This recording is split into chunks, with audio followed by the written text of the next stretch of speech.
কেন আপনি সেদিকে হাঁটতে চাচ্ছেন না? কেন আপনারা ওইদিকে যেতে চাচ্ছেন না? আমরা আপনাদেরকে সঠিক পথ দেখানোর চেষ্টা করছি, আর আপনারা আমাদেরকে শত্রু মনে করছেন। আর যারা আপনাদেরকে পিছের পিছন দিক থেকে ছুরি মারবে, ওদেরকে আপনি বন্ধু মনে করছেন। ওরা আপনাকে পিছের পিছন থেকে ছুরি মারবে, আজ হোক আর কাল হোক, দেখে নিন। আপনি আমার কথা বিশ্বাস করেন, ওরা আপনাকে পিঠের পিছন থেকে ছুরি মারবে। এটাই ওদের চরিত্র। আল্লাহ পাক বলেছেন কোরআনে, অসংখ্য জায়গায় আছে, লা তাত্তাখিযুল ইয়াহুদা ওয়ান নাসারা আউলিয়া, কোশ্চিন কালেও ইহুদি এবং খ্রিস্টানদেরকে বন্ধুরূপে গ্রহণ করো না। বা'দুহুম আউলিয়া ও বা'দ, তারা একে অপরের বন্ধু। ফামান ইয়াতাওয়াল্লাহুম মিনহুম, তোমাদের মধ্যে যদি কেউ ওদের দিকে মুখ ফেরায়, ফাইন্নাহু মিনহুম, সে তাদের অন্তর্ভুক্ত। ফামান ইয়াতাওয়াল্লাহু মিনকুম ফাইন্নাহু মিনহুম, তোমাদের মধ্যে কেউ যদি ওদের আদর্শ গ্রহণ করে, সে এই উম্মতের কেউ না, সে ওদের অন্তর্ভুক্ত। তিনি আরো বলেছেন, মুসলিমদের প্রতি সবচেয়ে বেশি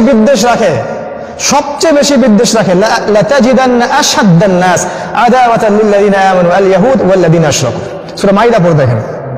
তিনি বলেছেন, মুমিনদের প্রতি সবচেয়ে বেশি বিদ্বেষ রাখে দুই শ্রেণীর মানুষ, ইহুদি এবং মুশরিক, আল্লাযিনা আশরাকু, যারা শিরক করে। এরা একে অপরের বন্ধু। ইহুদি, খ্রিস্টান, মুশরিক সভ্যতাকে আপনি বন্ধু মনে করবেন না ভুলেও। এরা কোশ্চিন কালেও আপনার বন্ধু নয়। এরা ওদের স্বার্থ ছাড়া এক পা নড়বে না। ওরা আমাদেরকে দাস হিসেবে বানিয়ে রাখতে চায়, এবং তারা আমাদেরকে ওদের যে ওঠো ওঠো বসো বসো এই অর্ডারে ফলো করতে চায়।